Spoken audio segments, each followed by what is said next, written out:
Now from the Jackson County Health Department and Henry Ford Allegiance Health. We're happy to welcome back Dr. Pamela Hackert. Good morning. Good morning. How was your weekend? It was great. How was yours? Really good. Loved it. Did you relax a little bit? I did. It was Yeah. like the first time. Yeah. Did you get the grill fired up? We did. We had grilled barbecue yesterday. Nice. Corn on the cob. Nice. So we've seen, the governor opening up parts of the state. What makes you decide when and where it's safe for you to go out and about? So I think everyone should have a plan, and those plans may vary from person to person depending on what your own medical history is, your risk level. But for me, my plan includes knowing where the hot spots of the state still are, and I keep an eye on where the case count is for the different regions of the Michigan recovery. So I think we have a couple maps. Do we have those? Mm-hmm. So the first one here, this is the Michigan Emergency Preparedness Regions map. This has been out for about 10 years now. Jackson County is in Region 1, and those are grouped in similar areas and more grouped for population, perhaps maybe the potential level of different risks of all sorts, and then also response resources.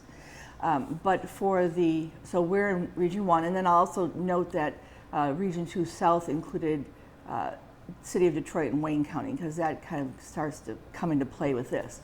Now this is the Michigan Economic Recovery Council reporting regions, and Jackson County is in a small region right down there at number 7, and we are grouped, this is grouping people and counties by the COVID concerns that they have in the area.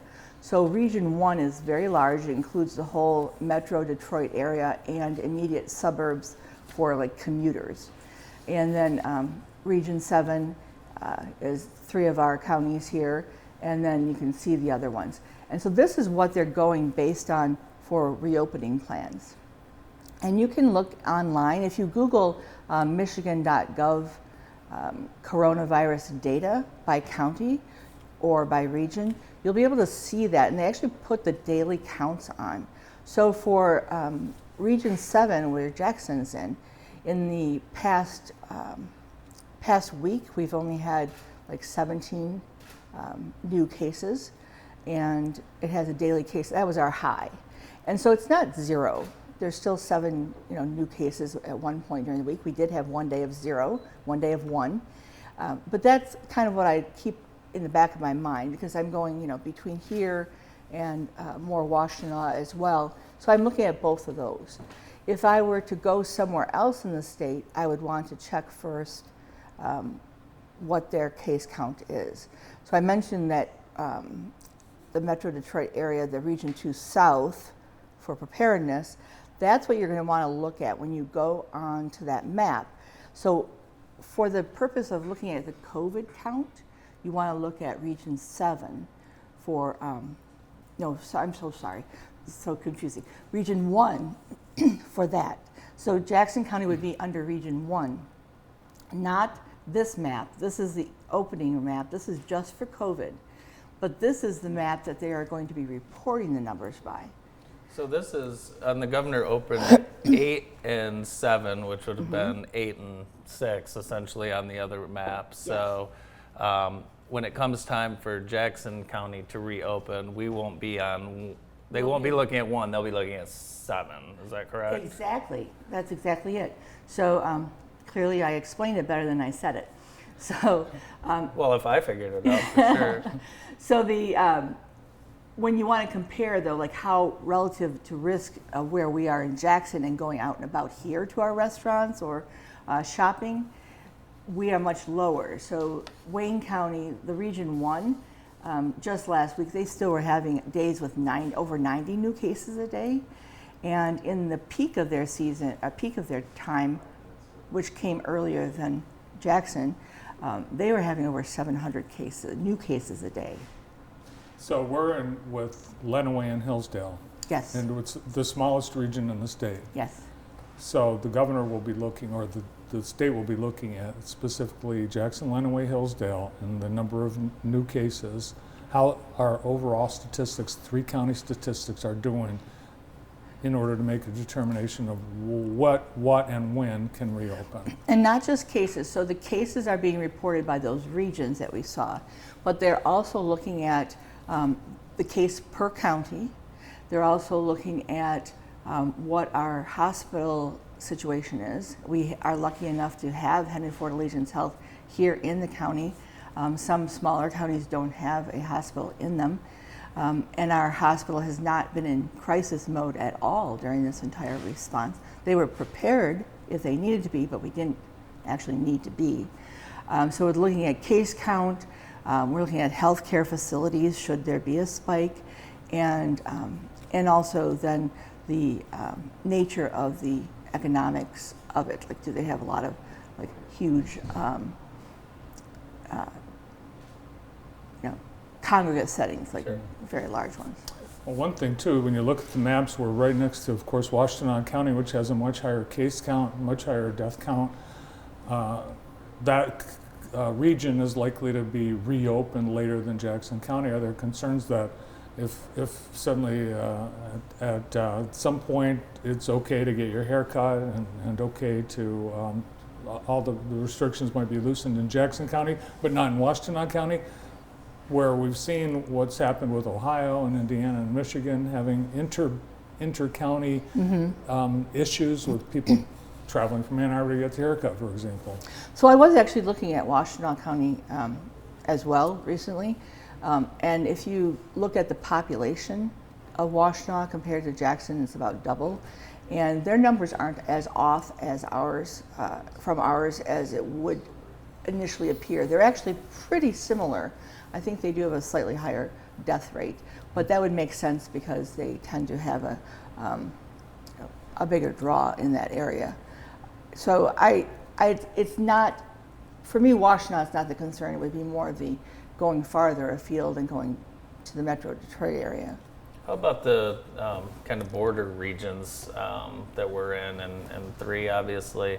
A lot of people are traveling, from lower Michigan to Indiana and Ohio. I can't go onto social media without seeing a family I know that went and visited a restaurant, and that's fine. Are there concerns with, opening the lower regions just because of all that interstate travel? Well, I think that would be something that the governor would be looking at. However, we are still Michigan, and I think that's when the individual decision, this plan that I mentioned, like you have to make a plan of what you're going to do. So if they are willing to do that, they should have a plan in place of what they're going to be looking for and how they're going to protect themselves and their families, both going there and also coming back. So get gas before you leave and don't stop at a big pilot truck stop. And That would be take your a good family in idea. there. Yes, Okay. yes, that would be a very good idea.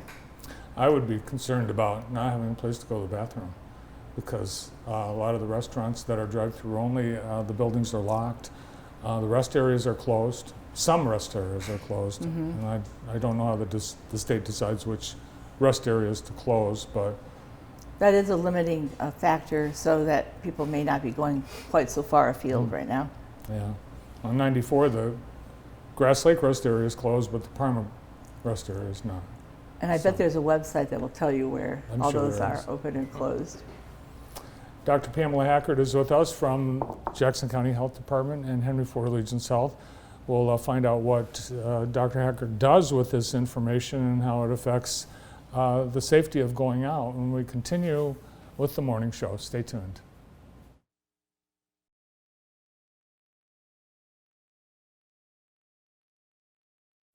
Community members wanting to encourage patients at Henry Ford Allegiance Health who are diagnosed with or suspected to have COVID-19 are encouraged to use the Well Wishes feature on the health system's website. Share your words of inspiration, and HFAH will display them on the TV monitors in patient rooms. The process is simple, quick, and will help brighten someone's day.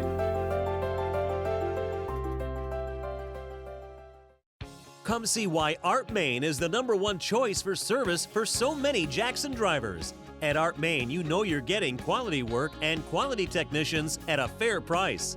That's why so many of our customers come back again and again. Whether it's a simple oil change or full body repair, Art Main makes it easy with our online service scheduling.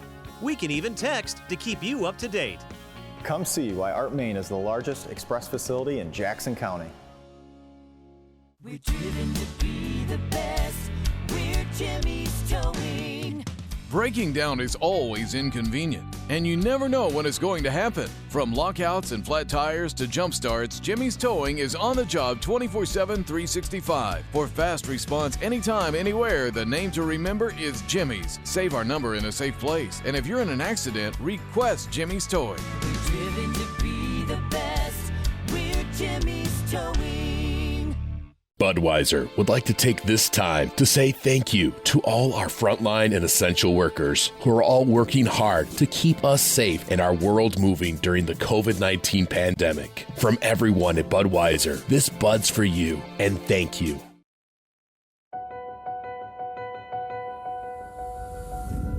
As we work to get through these times together, you may not be thinking about blood donation. But blood is desperately needed now to save lives of people who are sick with a range of serious illnesses. It's easy and safe to give. If you are in good health, please donate. We need heroes now. Visit redcrossblood.org to schedule an appointment. Jackson Public Schools Kindergarten and Young Fives Roundup is underway. During the school closures, you can enroll your student online or call one of the schools to receive assistance for enrollment. Please visit the JPS website, jpsk12.org, for more information. Go Vikings! More than 20 veterans and first responders die by suicide every day. It's time for a change. Life Aid is an initiative that uses new technologies and therapies to address the health of the brain, delivering a more precise diagnosis, which leads to better outcomes and a better life for those that are suffering. Help us help our heroes in these uncertain times. Together, we have the power to give the gift of hope. Go to lifeaidhope.org to learn more and donate today. Welcome back to the morning show. Dr. Pamela Hackert is with us, and Dr. Hackert, you were just talking about the regions and the preparedness and the recovery, and so you have certain information. We all have the certain information about number of cases, number of deaths. So you've got that information. What other information do you use when you assess your risk as to going out? So now you take it personal. Now you want to look at both your own health risks and then the person or people you are going to visit, or the places that you're going to go. Like if you're going to go to a small family gathering, you want to look at those general risks that we have. And let's see if we have this listed out here. I think we do. Do we have the slide with that? I think we. Oh, yeah. So this is good. So the first one though is, is the person I'm going to visit over 65, or if I'm over 65, I'm not. But do they also, the underlying health conditions? And now that we've had this around a little bit longer, we are fine-tuning this a bit more. It used to say like any asthma. Now it's more the moderate to severe asthma, which means they take a maintenance inhaler, like a daily inhaler. Also chronic lung disease, so people have COPD. Serious heart conditions. If you're immunocompromised, I would also add pregnancy with that, just because there's still a lot more angst and uncertainty about that, and so why put a pregnant woman through that? Severe obesity. They used to say, overweight. Now it's really more, it's the severe obesity of body mass index over 40. Diabetes, particularly the longer you've had diabetes. Kidney disease requiring dialysis, and liver disease. So those have been refined a bit. So those are the ones that I would look at for that. How about masks? We wear masks, but we don't wear them on television because it looks ridiculous and it Right. scares people. But what about masks going forward? Well, as I mentioned last week, so going forward, now that they're going to be reopening, we should do our video visits. For me, I'm going to be doing that because I do anticipate seeing patients face to face more. I will be wearing masks, but I don't want to even take that chance of sit within, I'm not 6 feet, I'm about 6 feet right now, but I would be doing the 6 feet and a mask if possible. And I really do think that it's going to be a societal shift. I think masks are going to become very commonplace if you go somewhere crowded. I think we'll all have a little stash of masks in our cars with us to pull out when we need it. And it's the new rear view mirror dice. Oh yeah, that's a good spot. Oh, that's so funny. Yeah, have them dangling there. And so, I really would want to do it to protect others. And I think that's where we are now in society. We're starting to understand that part of it is to protect others. You put the mask on. And a few other things that I will be doing is I will still be avoiding some surfaces a lot. From the beginning, I kind of said, well, if you want to bring your groceries in and leave them, you could, but I wasn't very concerned about that part of it. And that has actually changed last week. They talked about, the transmission. They haven't seen too much from surfaces. But what things that I would still be very cautious about and do the, pull your sleeve up and touch things, are surfaces that someone may have sneezed or coughed into their hand and then touched. So that would be like handrails. Be careful of handrails, elevator buttons, those type of things where it would be a direct from a sneeze to that. That's where you're going to pick up anything off of the surface. We've talked about eating out a lot because we've all really missed going to restaurants, and hopefully one day soon we can do that. Yes. But lowering risks when eating out, your advice for that? Yeah, so I do really like to eat out. The busier I got, the more I found that was a nice way to still keep in touch with friends. And now that's, I miss my friends. So I will absolutely be going back out to eat. But I have seen, it's one of those things where the two main public health messages is wear a mask and social distance. You lose a bit of control over that.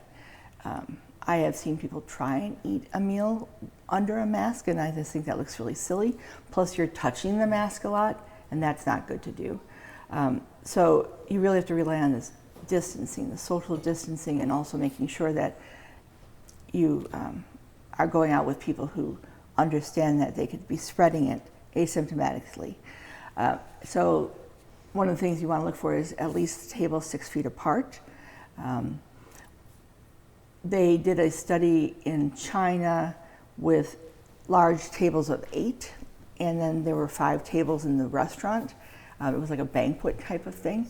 Somebody had it, and I think this is on the CDC. You could actually see the diagram of who got sick. But they found that if there's a fan in the restaurant, you don't want to sit downwind of that because that can transmit the virus farther. So you have to be careful about social distancing at a restaurant. Very important. You know how we went to the whole team servers, like, I'm so-and-so, I'm a member of the team that will be catering for you, just flag down anyone. I'd like to see that go back to just one server per table and not have a lot of people coming over at the same time. How about drinks? Should everything be in bottle, can, disposable? Are we going to see? No, it doesn't really have to be at all. Okay. A well-functioning dishwasher, which they do inspections to make sure that the water temperature is proper. A well-functioning dishwasher kills that virus, so you don't really have to worry about getting it that way. Plus, remember, it's a respiratory virus. Right. So you have to get it into your mucous membranes. So even like the touching a wet surface, if someone just sneezed and touched that, and you touch that, you have to put it into your eyes or your nose or your mouth yourself because it's not going to get there off of a cup. Sure. Yeah. Is there anything else besides the mask that you would be bringing with you to the restaurant? Good sense.